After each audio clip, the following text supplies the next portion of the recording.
Boa noite a todos. Que a paz de Jesus, de Deus, nosso Pai, esteja conosco. O tema que eu trouxe para abordar para os irmãos, vocês já puderam ver, é este: o caminho para o Pai. O caminho que nos leva a Deus.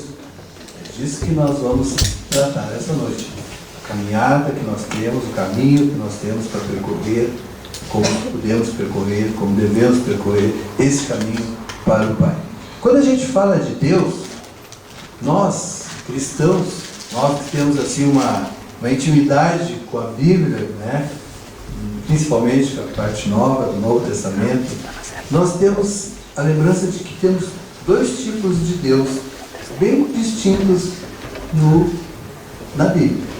No Antigo Testamento, nós vamos ter um Deus de Moisés. O Deus que Moisés descreve e que pregava para os judeus naquela época era um Deus muito semelhante aos homens, porque ele tinha, assim, defeitos como nós temos. Era um Deus que odiava, era um Deus que tinha ciúme, que tinha inveja, um Deus rancoroso, que mandava os judeus, quando guerreassem com outros povos, matar todo mundo, homens, mulheres, crianças e até animais.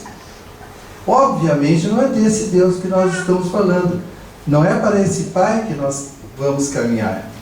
Quando Moisés recebeu os 10 mandamentos de Deus, certamente que recebeu de Deus, via mediúnica, os 10 mandamentos, que, embora não sejam muito falados hoje em dia, ainda estão valendo, né? Não roubarás, não roubarás a mulher do próximo, e também o homem do próximo, né?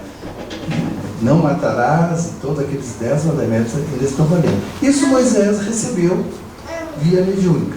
Mas tudo mais que ele pregava ali, e tudo mais que Deus mandava ele fazer e seu povo fazerem, não é certamente de Deus. Talvez aquele Deus que mandava eles guerrearem, avançar sobre outros povos, matar todo mundo e tal, aquele talvez não, com certeza não era Deus.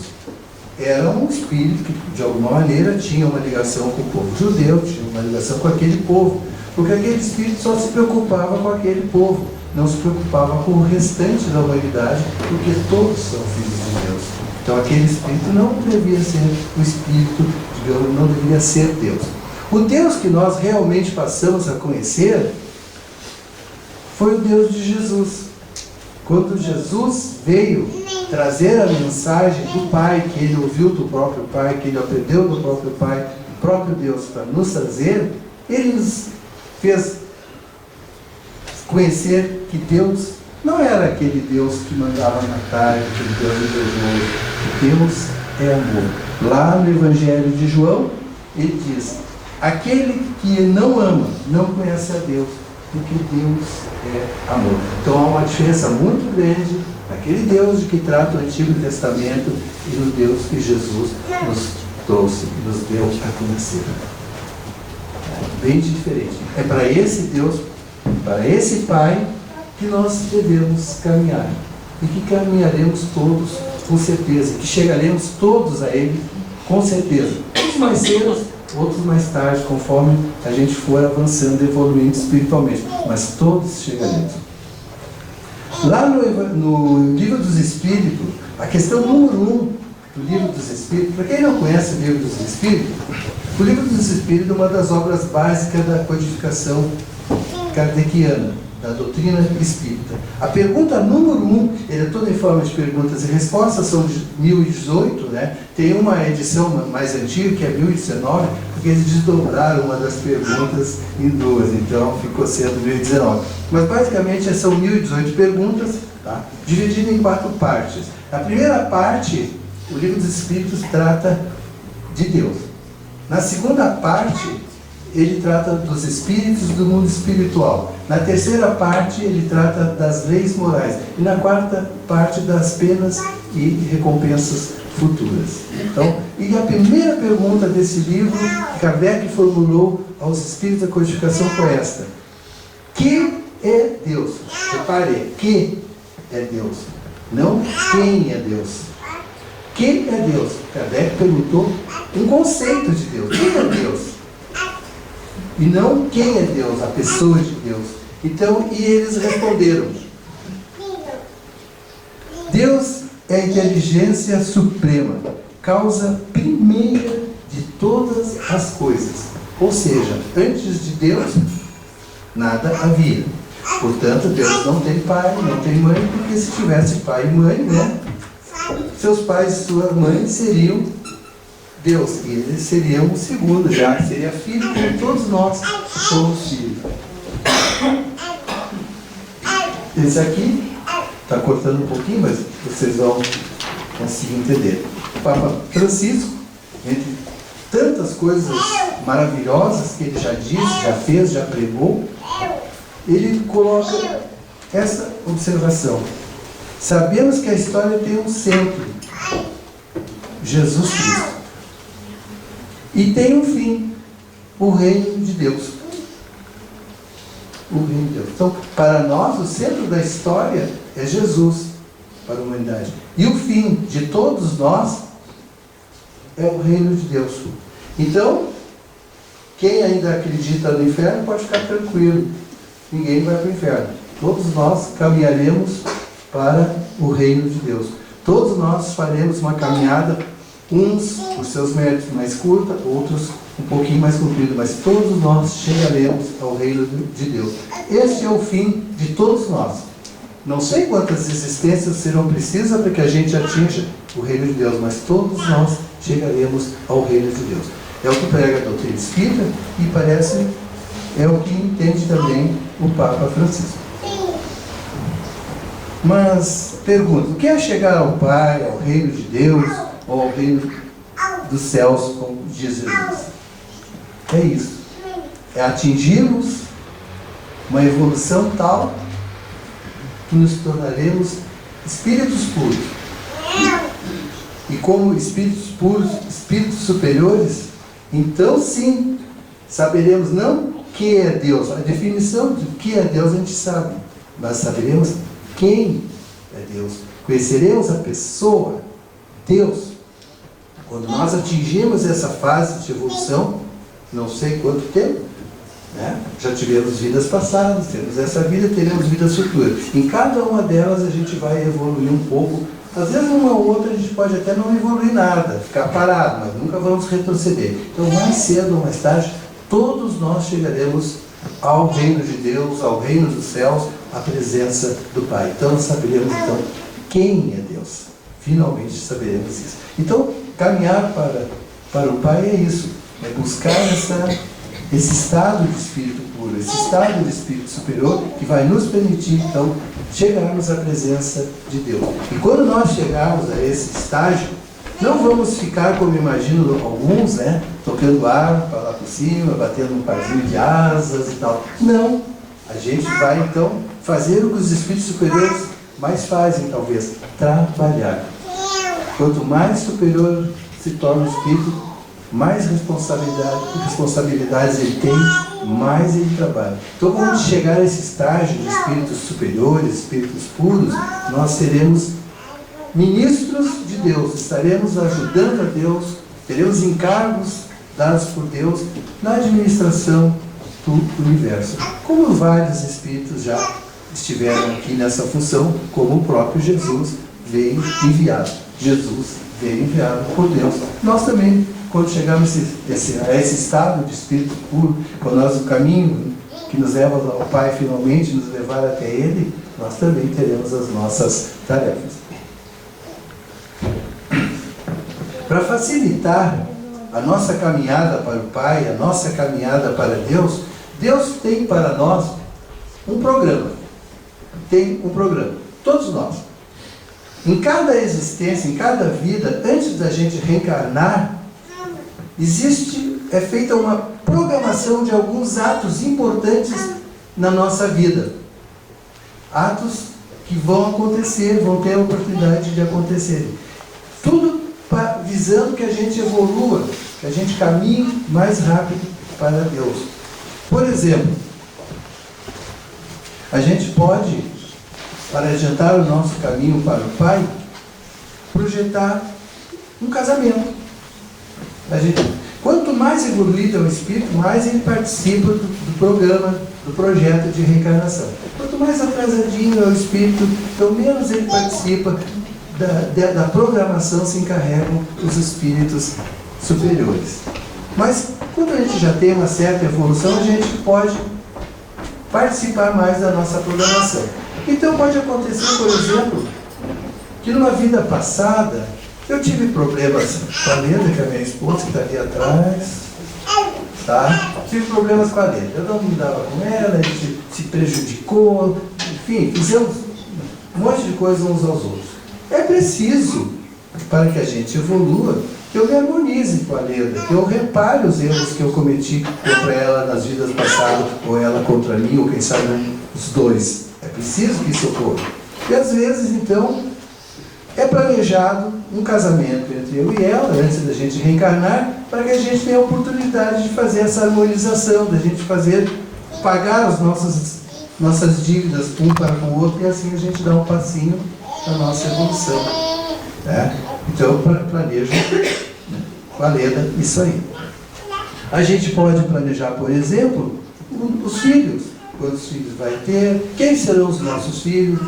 Às vezes a gente teve problemas com outros irmãos na vida passada, a gente prejudicou, a gente lançou eles em coisas ruins, nos vícios, nas drogas e tal. Então, eu agora vou receber aqueles espíritos que eu prejudiquei como meu filho, como meus filhos, para que eu tenha a oportunidade de devolver a eles o que eu tirei deles, de eu tirar eles de algum problema em onde eu mesmo tenha colocado eles. São coisas que a gente pode fazer no nosso projeto reencarnatório. Podemos, por exemplo, planejar até mesmo as profissões. Eu posso, por razões variadas, planejar, tipo assim, eu vou atuar na área do comércio. Então eu vou vir ser um comerciante, vou abrir empresa, vou dar emprego, vou gerar coisas boas. Tá? Isso tudo planejado antecipadamente. Mas, entenda uma coisa, o projeto reencarnatório não é assim, está escrito, vai acontecer, não é destino, né? Tem aquela história de, está escrito, então aconteceu. Não, não é destino, não é fatal. Você planeja essas coisas, mas quando você vem para a sua existência na Terra, você vai esquecer esse planejamento, como esquecerá todo o seu passado em outras existências. Mas, se está no seu planejamento espiritual, a oportunidade de que essas coisas aconteçam vai surgir. A oportunidade de que eu case com a Leda vai surgir. Eu vou encontrar a Leda vai me encontrar, a gente vai se apaixonar e a gente poderá casar. Ou não. Planejado está, mas aí eu tenho livre-arbítrio. Eu posso aceitar ou não. Está planejado um casamento entre eu e a Leda. Mas aí a Leda é pobrinha, eu também sou. Aí aparece entre nós aparece a Terezinha. Aí a Terezinha tem dinheiro. E eu, como não sou um espírito perfeito, penso assim, mas eu acho que eu vou trocar o amor pelo dinheiro. Vou viver uma vida boa, vou viajar, vou ter carro, casa, tudo. E aí dançou a minha programação reencarnatória. Porque eu tive a oportunidade de fazer e não fiz. Eu preferi outra coisa, porque nós temos livre-arbítrio. Então a programação reencarnatória nos é dada para a gente facilitar nosso caminho, para fazer as coisas que têm que ser feitas nesse caminho para Deus. Mas nem sempre a gente faz. Aí ao voltar ao mundo espiritual, quando eu tiver contato de novo com aquilo que eu deveria ter feito e não fiz, puxa, perdi tempo. Pai, tinha que ter aquele irmão como filho, e eu achei que filho incomoda, gasta muito. Eu fui egoísta e não quis tê-lo. Puxa vida, eu era para atuar na área do comércio, abrir empresas, dar emprego. Eu achei que médico ganha mais e fui ser médico. Puxa, me tornei um péssimo médico, virei um médico comerciante. E aí vai. Então não é destino, é um programa que vai nos dar a oportunidade, elas vão aparecer, mas ainda assim vai depender de nós. Então, nesse caminho para o Pai, Deus tem um programa para nós, para nos ajudar? Sim, mas nós temos que nos ajudar também. Nós temos que ter atenção para perceber essas coisas. A oportunidade de realizá-las vai acontecer, mas nem sempre vai acontecer porque a gente não vai querer. Jesus disse: eu sou o caminho, a verdade e a vida. Lá no Evangelho de João. Essa frase nós vamos repetir muito aqui nessa noite, tá? Eu sou o caminho, a verdade e a vida. Então a gente podia parar por aqui, né? Eu já dei todo o conteúdo da palestra para vocês. O caminho para o Pai passa por Jesus, quando Ele nos diz: eu sou o caminho, a verdade e a vida. Vamos fazer umas considerações sobre Jesus, sobre as coisas que Ele nos trouxe. Vamos fazer aqui um parênteses. Uma das coisas: Jesus trouxe uma nova forma de encarar a relação com Deus, como a gente viu ali. Jesus disse: não, Deus não é vingativo, não é egoísta, não é mau, não é olho por olho, dente por dente. Deus é amor. Deus é amor. Deus quer que a gente perdoe sempre. Outra observação: na sua pregação, Jesus deixa claro que a aplicação da lei de amor a Deus e ao próximo é realizada nos atos da vida normal e não dentro dos templos. Isso é uma coisa, pessoal, que eu bato muito, tá? Em várias exposições, em várias palestras que a gente faz. Eu gosto de, eu sou meio repetitivo, e sou mesmo, mas eu gosto muito de dizer isso. Não adianta a gente ir no centro espírita, ouvir palestra, conhecer o Evangelho, ouvir falar de Jesus. Não adianta ir na igreja católica, assistir à missa, ouvir o Evangelho, o sermão do padre, que geralmente tem um texto do Evangelho, né, que o padre aborda. Não adianta ir na igreja evangélica, ouvir falar de Jesus, se a gente não puser em prática os ensinamentos do Mestre lá fora.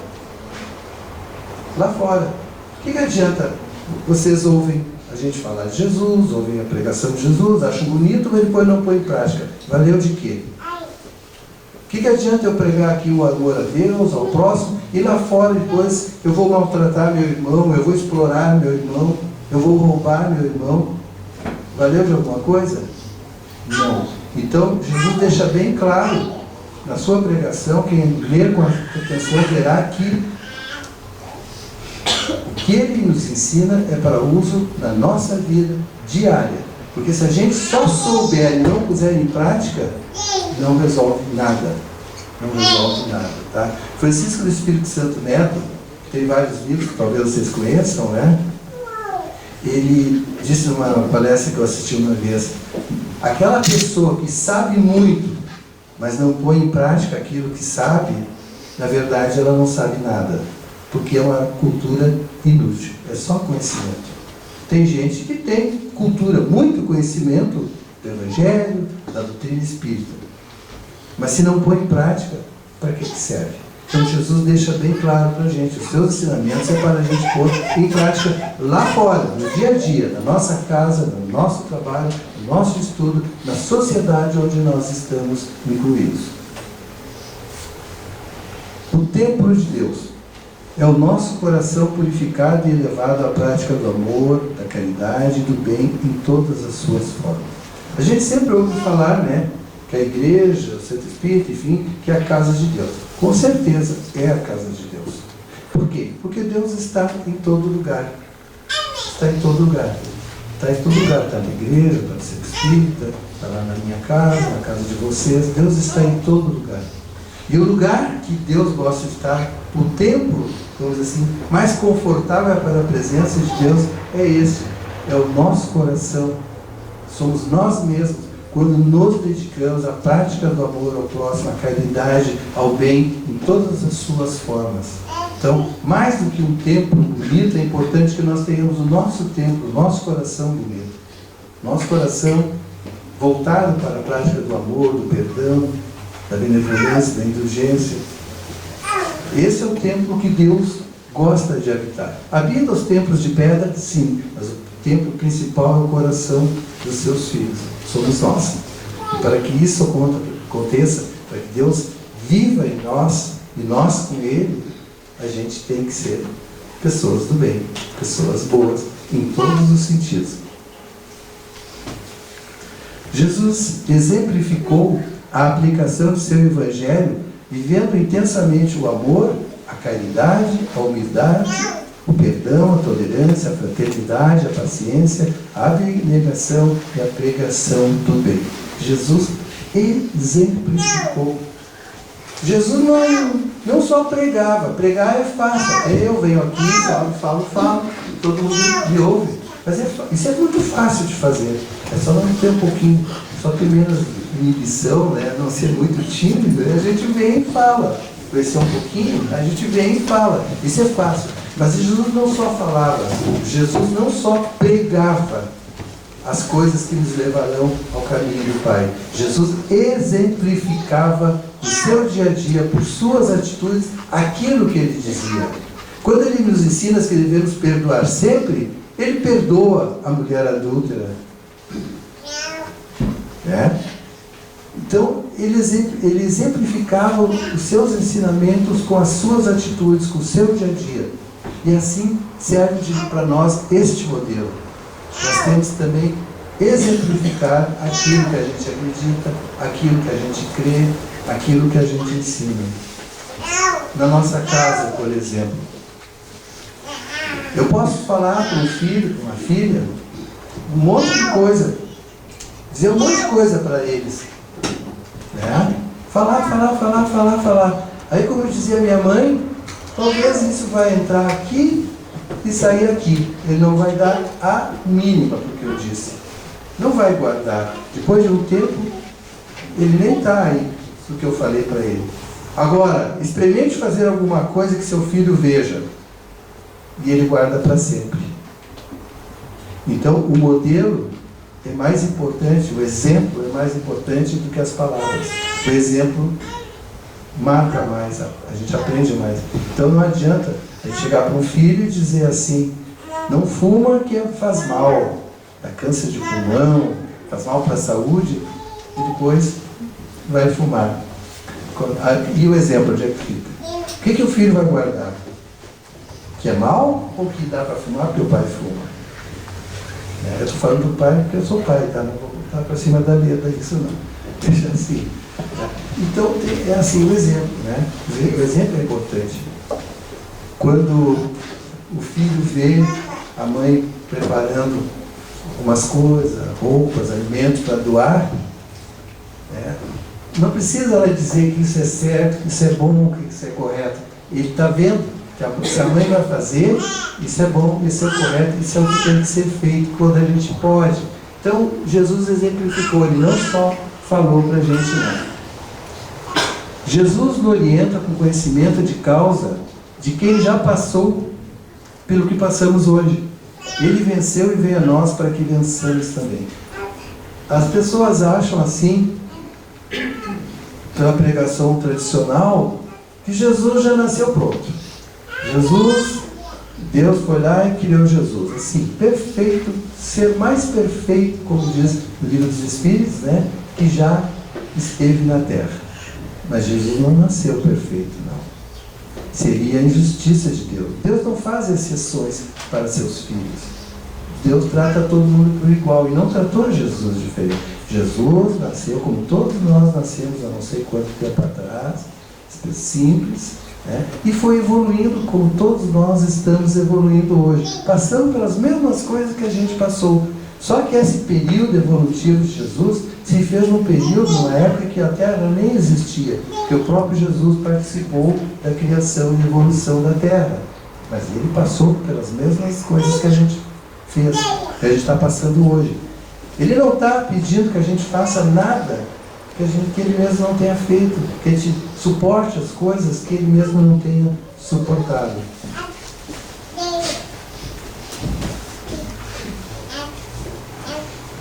Ninguém chega ao Pai senão por mim, disse Jesus. Por que Jesus é o caminho, a verdade e a vida? Que ele disse lá no Evangelho de João. Caminho. Ele é caminho porque exemplifica o amor através da caridade, o único acesso ao Pai. Então, o caminho para o Pai passa pelo amor. Vocês vão ler no Evangelho segundo o Espiritismo, se não me falha a memória, no capítulo 15, tá? Que fora da caridade não há salvação. Fora da caridade a gente não vai chegar a Deus. Fora da caridade. Não é fora do Espiritismo, ou fora da Igreja Católica, ou fora da Igreja Evangélica, da Igreja Batista, não é fora da caridade. Chico Xavier dizia assim: se o Espiritismo tivesse dito que fora do Espiritismo não há salvação, eu não seria espírita. Mas não é fora do Espiritismo, é fora da caridade. E caridade a gente pode fazer em qualquer lugar, em qualquer crença. Jesus é verdade porque destrói preconceitos e dogmas antigos, porque suas palavras são eternas. Tudo que Jesus nos trouxe, ele fala seguidamente, quem lê os evangelhos sabe. Ouviu do Pai, recebeu do Pai, pensa igual ao Pai, por aí vai, né? Suas palavras, sua pregação destruiu coisas antigas, coisas dogmas, regras religiosas antigas, né? Jesus não revogou as regras antigas. Jesus veio trazer um banho de amor e de justiça sobre as regras que se pregavam antigamente. Ele não disse: olha, a partir de agora pessoas adúlteras não devem ser apedrejadas. Não, ele não falou isso. Ele disse: não vim revogar a lei, mas dar-lhe cumprimento. Só que ele disse uma coisa: mas para dar cumprimento a essa lei, que atire a primeira pedra quem estiver sem pecado. E aí muda tudo. Muda tudo. Ele faz a nós vermos que somos pessoas com erros, com problemas, e que assim como os outros também tem erros, tem problemas. Então, para a gente julgar os outros, a gente tem que estar acima, muito acima dos outros. Então ele revogou aquelas crenças, aqueles dogmas antigos. Jesus é vida porque somente por ele, os seus ensinamentos, o seu amor, o Espírito vivificado, é vivificado, isso é, imortalizado, atinge o estado de Espírito puro, estado de Espírito superior, e vai finalmente conhecer a Deus. Gente, Jesus nos diz: eu sou o caminho, a verdade e a vida. Jesus é o caminho. Mas o caminho não caminha sozinho, né? A gente tem que caminhar pelo caminho. E nesse caminho que nos leva ao Pai, esse caminho que Jesus nos aponta, que nos mostra, esse mapa que Jesus nos dá, a gente vai encontrar pedras, que são as dificuldades, as provações, os nossos erros, são pedras do caminho, que a gente vai ter que ir, ao pouco, afastando elas. As pedras grandes, que são os grandes defeitos, os grandes erros, como o crime, a corrupção, né? Essas coisas, essas pedronas grandes, a maioria de nós, graças a Deus, já enxerga de longe. A gente já desvia dessas pedras. A maioria de nós já consegue desviar dessas pedras. Poucos são aqueles que dão de cara nessas pedras. São poucos. Mas a gente não consegue. O que nos derruba não são as pedronas. São as pedras que a gente julga serem pequenas. Pequenas, porém redondinhas, né? O ódio, o rancor, a maledicência, a fofoca, né? Os preconceitos, são pedras que a gente julga serem menores, mas se são menores, elas são pequenas, redondinhas, e a gente pisa nelas, escorrega e cai. Então a gente tem que evitar esse tipo de pedrinhas nos nossos caminhos. Então toda pedra é importante tirar do caminho que nos leva a Deus, né? O caminho não é fácil, tem suas pedrinhas, mas temos que caminhar por ele. Nós estamos mantendo o foco no caminho do Cristo, no caminho que Jesus nos indica para chegarmos à presença de Deus? Às vezes a gente pode se questionar, fazer algumas perguntinhas para nós mesmos, para ver se a gente está mantendo o foco naquilo que Jesus nos ensina. A gente pode se perguntar, por exemplo, quando você pretende fazer alguma coisa, ou deixar de fazer alguma coisa, você pode questionar: como o mestre agiria nesta questão? Como eu gostaria que agisse comigo neste caso? São perguntas que a gente pode se fazer, né? Isso que eu quero fazer, deixar de fazer, está de acordo com amar a Deus sobre todas as coisas? Está de acordo com amar ao próximo? Isso que eu quero fazer ou deixar de fazer, eu gostaria que fizesse ou deixasse de fazer para mim? Então, a gente pode se autoavaliar se a gente está sendo cristão, se a gente está seguindo o caminho proposto por Jesus. Quando a gente faz isso, se assim nós procedermos, então nós vamos estar incorporando o Evangelho de Cristo no nosso dia a dia, nas nossas ações, na nossa vida, aonde a gente estiver. Nós vamos estar cultivando as virtudes, o amor, o bem, como propõe Jesus. Nós vamos estar caminhando para o Pai por intermédio do Mestre Jesus, que realmente é o caminho, a verdade e a vida. Então vamos nos questionar de vez em quando, vamos dar um tempo, né, para a gente perguntar, para a gente analisar, verificar se a gente está realmente seguindo aquilo que Jesus nos propõe, aquilo que Jesus nos ensina, ou se aquilo está entrando por um ouvido e saindo do outro. Se a gente só conhece, só cultura, não serve para nada. A gente tem que fazer servir. A gente tem que fazer servir para a gente trilhar o caminho para o Pai. Eu sou o caminho, a verdade e a vida. Ninguém chega ao Pai senão por mim. Aí a gente pode perguntar, e quem não for cristão poderá chegar ao reino de Deus? Parece que a gente está pregando que se não for cristão, não vai chegar ao reino de Deus, né? Mas o que Jesus Cristo não fundou nenhuma religião. Embora alguns queiram que Jesus tenha fundado a sua religião, porque a sua religião se baseia nos ensinamentos de Jesus e tal, mas todas as religiões cristãs se baseiam nos ensinamentos de Jesus. Ele especificamente não criou nenhuma. As religiões foram criadas pelos homens. Homens no sentido universal, homens e mulheres. Jesus não criou nenhuma religião. Tem pessoas que são mais cristãs do que eu, que digo cristão porque eu estou no cristianismo espírita. A gente vai ter muita surpresa quando a gente chegar no mundo espiritual e verificar que pessoas que às vezes nem sequer acreditavam em Deus estão melhores espiritualmente, numa situação melhor que a nossa, porque mesmo não acreditando, eles praticavam o bem como ensina Jesus. Então, Jesus não criou nenhuma doutrina, mas ele trouxe um ensinamento de Deus para que as pessoas sigam e com isso cheguem ao conhecimento do Pai. Uma pessoa que vocês conhecem bem é essa aqui, Mahatma Gandhi. Ele liderou uma revolução que libertou, que causou a independência da Índia, início do século passado, sem tiros, sem sangue, sem nada.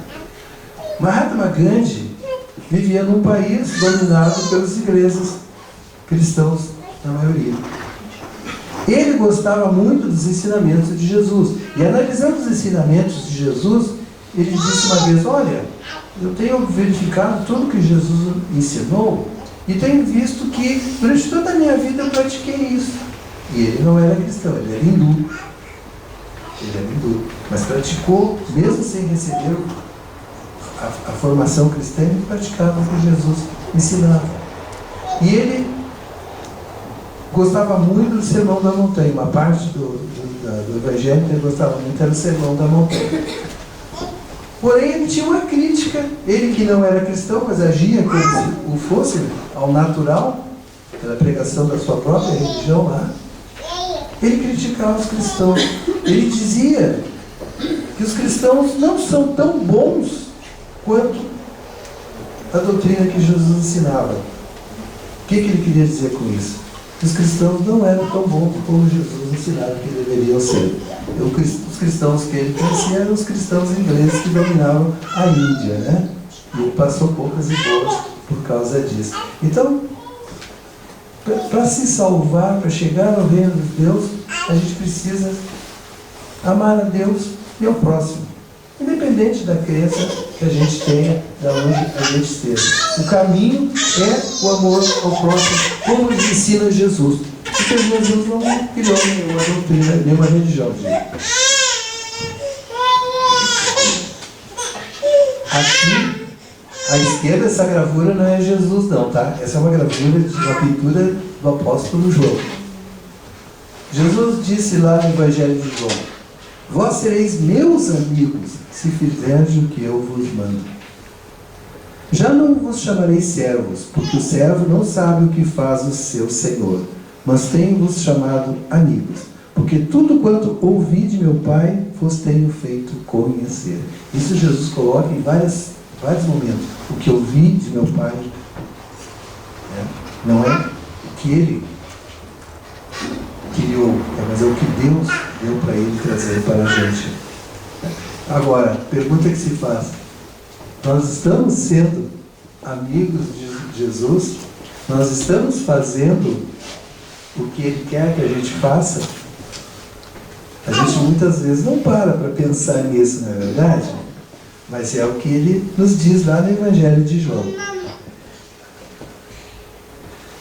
Eu não consigo ser como Jesus, muitas pessoas dizem, né? É muito difícil. Eu também não consigo. Estou longe de conseguir chegar perto de como era Jesus. Não dá, né? Eu sempre digo isso. Ser cristão é difícil, gente. Não é fácil. Ser cristão é muito difícil. Amar a Deus sobre todas as coisas e ao próximo como a si mesmo. Quantos de nós conseguimos já amar o próximo como a nós? A gente ainda é um pouco egoísta, ou muito egoísta, a gente pensa sempre na gente em primeiro lugar. O próximo vem quando der, não é verdade? Nós somos, a maioria de nós somos assim. A gente não chegou a esse ponto de amar o próximo como a nós mesmos.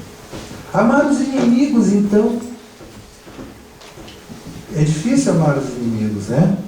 Muito difícil. Mas quando Jesus diz que nós devemos amar os inimigos, Ele não está dizendo que a gente deve ter pelos inimigos o mesmo amor que a gente tem pelo papai, mamãe, pelos filhos, pela esposa, pelo esposo.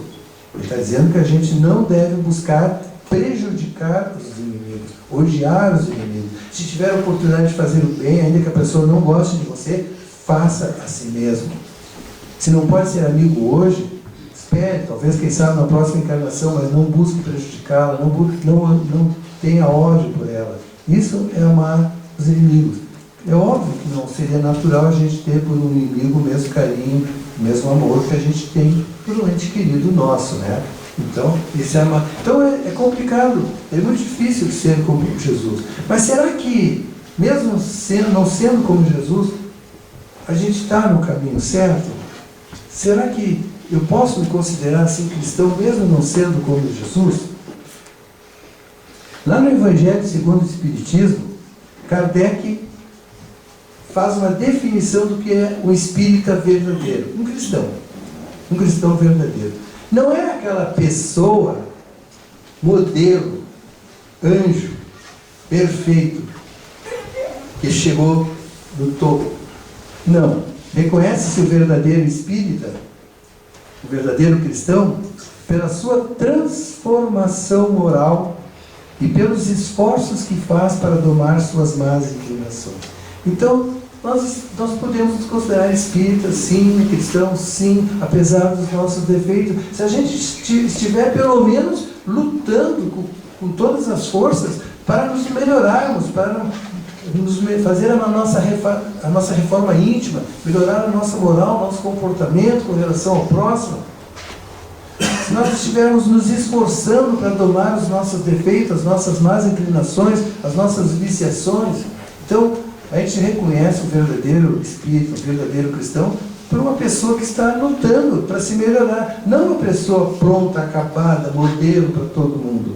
Então, se a gente está nessa luta, honestamente se esforçando, fazendo o que dá, com toda a vontade, com toda a dedicação, então nós já podemos nos considerar espíritas, sim, cristãos, sim, desde que a gente esteja nessa batalha de melhora pessoal no dia a dia. Cada dia melhora um pouquinho, pode tropeçar aqui, cair, levanta, vai de novo, tenta outra vez.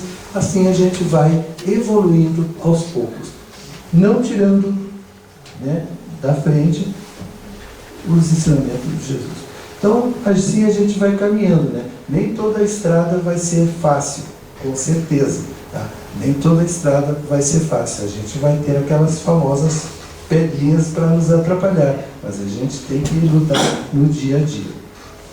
Na questão 919 do Livro dos Espíritos, Kardec perguntou: qual é o meio prático e mais eficaz para se melhorar nesta vida e resistir ao arrastamento do mal? Melhorar nessa vida e resistir ao arrastamento do mal faz parte da nossa evolução, faz parte do nosso caminhar para Deus, né? E os Espíritos responderam: um sábio da antiguidade vos disse: conhece-te a ti mesmo. Esta é a melhor maneira de a gente procurar melhorar na vida e resistir às coisas ruins. Esse sábio, vocês sabem quem é, né? Frase famosa, é Sócrates, o filósofo grego. Lá na introdução do Evangelho segundo o Espiritismo, no item 4, vocês vão ver um resumo da doutrina de Sócrates e Platão. Platão era discípulo de Sócrates. Tudo que a gente sabe sobre o que Sócrates pregava, tudo que a gente sabe sobre a doutrina de Sócrates, foi trazido a nós por Platão. Platão, que foi seu discípulo, é que escreveu o que Sócrates pensava. Da mesma maneira que Jesus não escreveu nada, que nem Sócrates. Jesus nunca escreveu nada. Tudo que a gente sabe da pregação de Jesus, a gente sabe pelos evangelistas: Mateus, Marcos, Lucas e João. Jesus nunca escreveu. Sócrates também não. Embora fosse considerado na sua época o homem mais sábio que tinha por lá, ele não escrevia nada. Quem escreveu era o discípulo, o Platão. Aí quem tinha um pouquinho de preguiça escreveu, assim, Platão, vai escrevendo aí que eu vou só falando, tá? Tu escreve. Foi mais ou menos assim. Então tudo que a gente sabe de Sócrates, a gente sabe através do Platão, que foi quem escreveu a doutrina. E vocês vão ver nos ensinamentos de Sócrates, ele nasceu 470 anos antes de Jesus. Tá? Viveu séculos antes de Jesus. E vocês vão ver que o que ele pregava já séculos antes de Jesus já era de conformidade com o que Jesus ensinaria e com o que mais tarde a doutrina espírita viria a ensinar-nos. Então dá para dizer que Sócrates foi um precursor da doutrina espírita e dos ensinamentos de Jesus. 470 anos antes de Jesus foi quando ele nasceu. E ele dizia: conhece-te a ti mesmo. Por que isso aí é importante para a nossa melhora, para nós resistirmos ao mal? Porque quando a gente conhece de fato a nós mesmos, a gente sabe que temos defeitos, sabe quais são. A gente sabe também que temos qualidades, e sabemos quais são. E quando você sabe das suas qualidades e dos seus defeitos, fica mais fácil de você compreender e entender o outro. Você sabe que o outro tem qualidades. E quando ele tem defeitos, você vai saber também que você também tem defeitos. E vai ser mais fácil então para você ser benevolente, ser indulgente e perdoar o outro também. Porque você saberá que também não é perfeito, que você também é. Então, conhecer a nós mesmos é um passo muito importante para a nossa evolução, para o nosso caminho para o Pai. Quando a gente conhece a nós mesmos, como nos diz Sócrates, a gente está mais apto a entender e compreender o outro.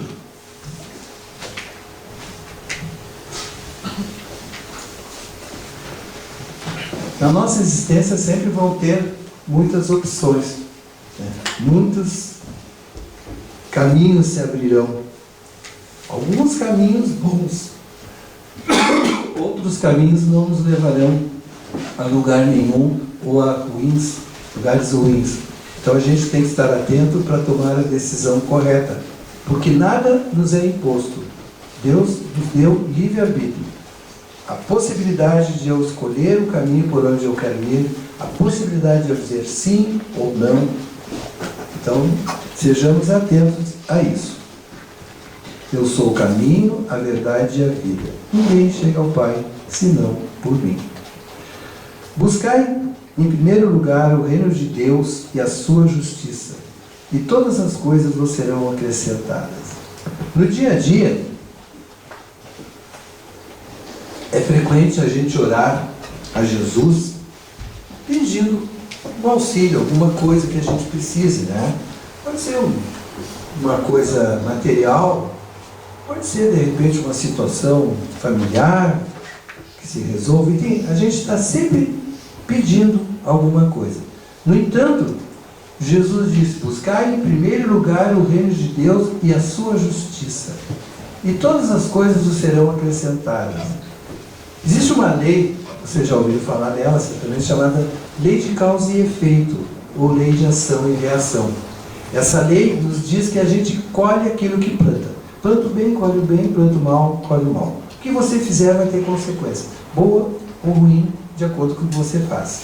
Então, por essa lei, nós temos que primeiro buscar o reino de Deus e a sua justiça. Primeiro buscar sermos aquelas pessoas que amam a Deus sobre todas as coisas e ao próximo como a si mesmo. Ser aquelas pessoas que praticam bem a caridade e o amor. Porque isso, pela lei de causa e efeito, nos fará merecedores daquelas coisas que a gente busca. Materialmente, espiritualmente, uma situação familiar, aquelas coisas que a gente quer. Então, primeiro, busca o reino de Deus, através do amor a Deus, ao próximo, do praticando bem, da caridade. Porque aí você vai ter merecimento pela lei de causa e efeito, que Jesus ensinou quando diz a cada um segundo as suas obras. Você vai ter merecimento daquilo que está buscando. Mas e se eu não conseguir, Vanderlei? É porque você não merece, por coisa que você fez, se não nessa vida, uma vida anterior. Então vai ter que esperar um pouquinho, mas continue insistindo, porque a gente nunca sabe quando acaba a nossa prova. Bom, meus irmãos, era isso que eu tinha para conversar com vocês. É um assunto bastante, vamos dizer assim, bastante comum. Vocês cansam de ouvir isso, não só colocado assim como eu coloquei, mas durante as outras exposições, somente quando tem um fundo evangélico, né, também. Mas é uma coisa importante, seguirmos esse caminho proposto por Jesus. Vai ser difícil? Vai, mas a gente tem que persistir. Não somos perfeitos? Não somos, mas temos que continuar persistindo nesta caminhada.